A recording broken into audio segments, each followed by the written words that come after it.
Baik, selamat pagi Bapak. Perkenalkan saya Anar Zakiem, petugas pada pagi hari ini. Di sini saya mohon izin Bapak untuk memeriksa Bapak dengan melakukan pengajian Bapak. Bapak, apakah Bapak bisa mendengar saya? Tingkat kesadaran pasien itu somnolen. Dilanjutkan dengan mengukur tekanan darah.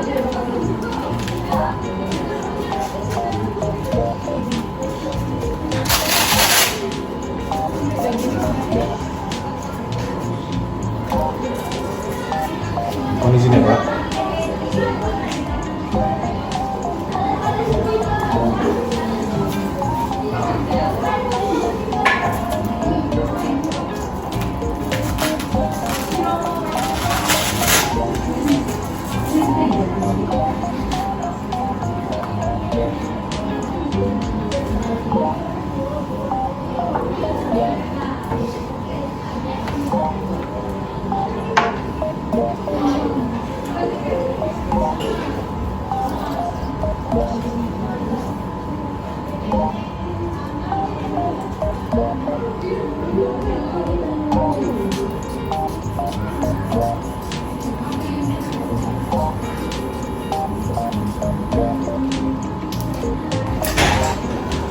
Untuk tekanan darah pasien itu 120/100.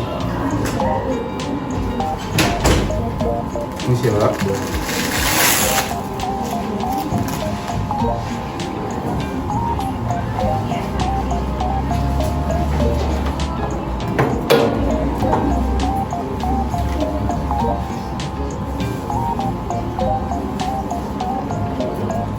Memeriksa suara nafas.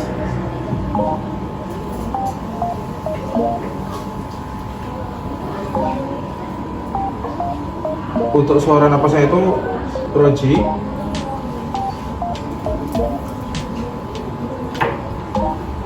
Selanjutnya mengukur tekanan nadi. Jantungnya itu 120 bpm. Dan frekuensi napasnya itu ialah 26. Dan juga dengan saturasi oksigen.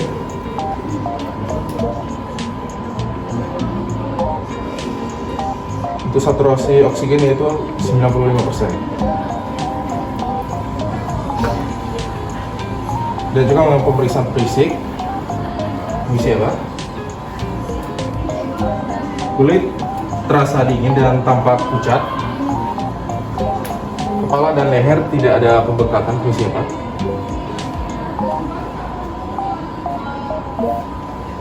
Untuk abdomen, misi apa? Lunak, tidak ada nyeri tekan. Selamat pagi Ibu, perkenalkan saya Jenny Francisca, saya perawat yang akan melakukan pengkajian Ibu pada hari ini.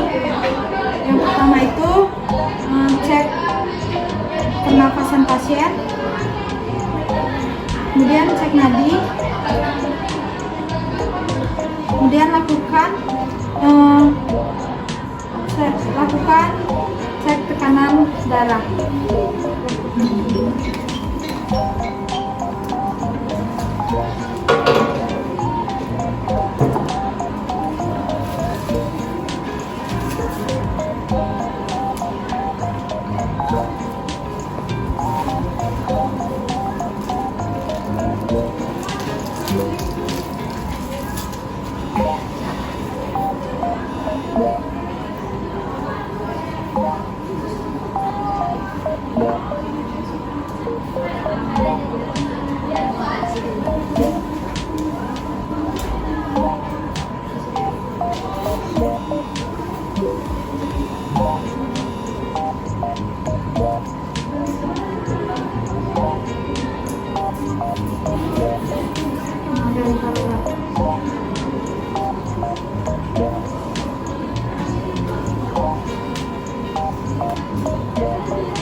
Kemudian setelah cek tanda-tanda vital, jadi pasien tersebut masuk kategori berwarna kuning, tracer, kedua. Jadi ada 4 triase. Yang pertama itu warna merah atau prioritas pertama, pasien dalam kondisi kritis yang memerlukan penanganan segera. Contohnya itu kesulitan bernapas, serangan jantung, trauma dan juga trauma berat. Yang kedua itu ada triase yang berwarna kuning, yaitu prioritas kedua, pasien yang memerlukan perawatan segera tetapi tidak dalam kondisi kritis. Contohnya itu patah tulang, luka bakar dan juga selanjutnya itu ada triase ketiga itu berwarna hijau, yaitu prioritas ketiga, pasien yang memerlukan perawatan, pasien yang juga memerlukan perawatan tetapi dapat menunggu perawatan tersebut. Contohnya itu patah tulang ringan dan juga luka ringan. Kemudian yang keempat itu ada berwarna hitam. Triase yang berwarna hitam itu tidak bisa diselamatkan atau tidak dapat diselamatkan. Yaitu pasien dengan kondisi sangat kritis dan tidak mungkin untuk diselamatkan. Contohnya cedera parah dengan kehilangan banyak darah. Baik, di sini saya akan melakukan pemeriksaan pada pasien dengan indikasi henti jantung. Yang pertama, lakukan pemeriksaan kesadaran. Bu, bisa mendengar saya? Didapatkan pasien tidak dapat merespon. Lalu yang kedua, lakukan pemeriksaan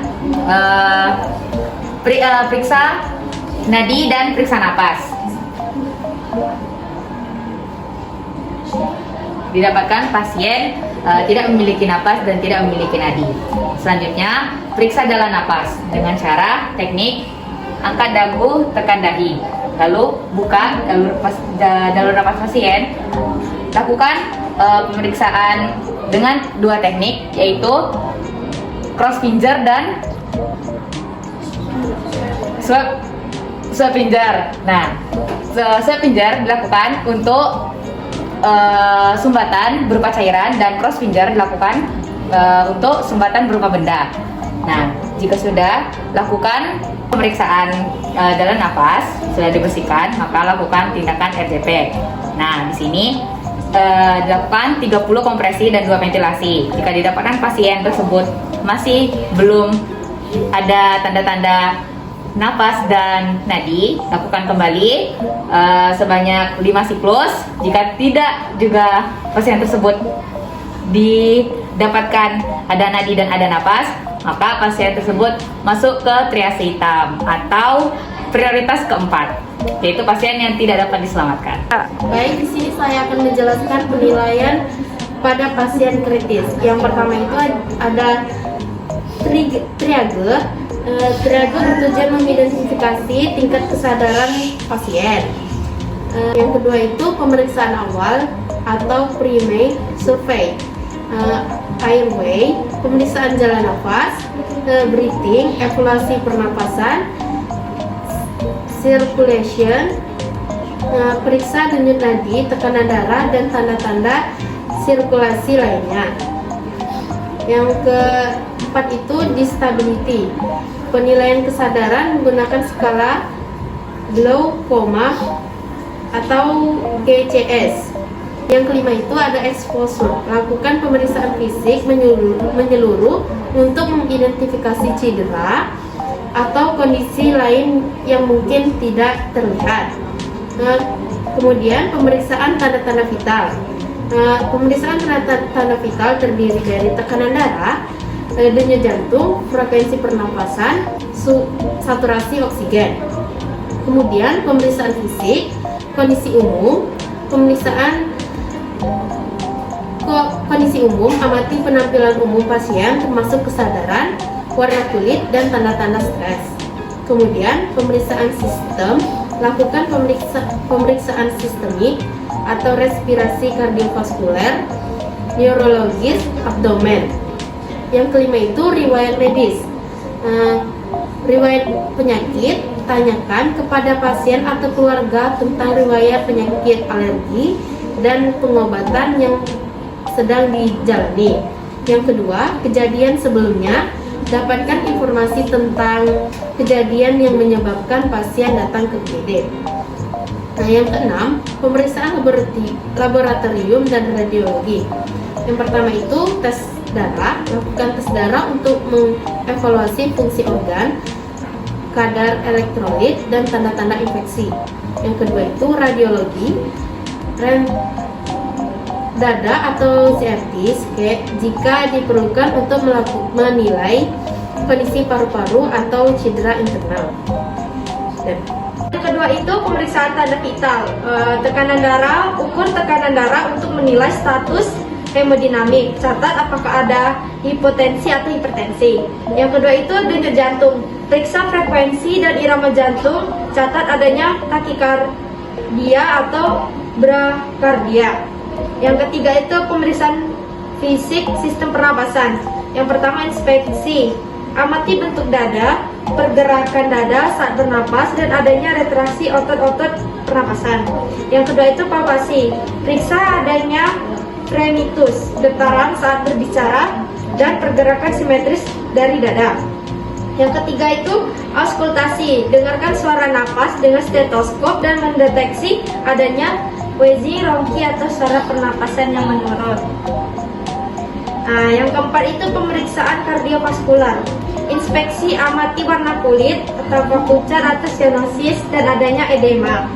Yang kedua itu palpasi, periksa denyut nadi di arteri, karotis, radialis, dan femoralis, catat kekuatan dan ritme denyut. Yang ketiga itu auskultasi, dengarkan bunyi jantung untuk mendeteksi adanya murmur, bunyi jantung kamar, atau irama abnormal. Yang kelima itu periksa abdomen, inspeksi, amati bentuk dan ukuran abdomen serta adanya distensi atau bekas luka. Palpasi, periksa adanya nyeri tekan, massa atau organ yang membesar. Auskultasi, dengarkan suara usus untuk menilai aktivitas gastrointestinal. Yang keenam itu pemeriksaan neurologis. Yang pertama refleks, uji refleks tendon dan respon pupil terhadap cahaya menggunakan pen.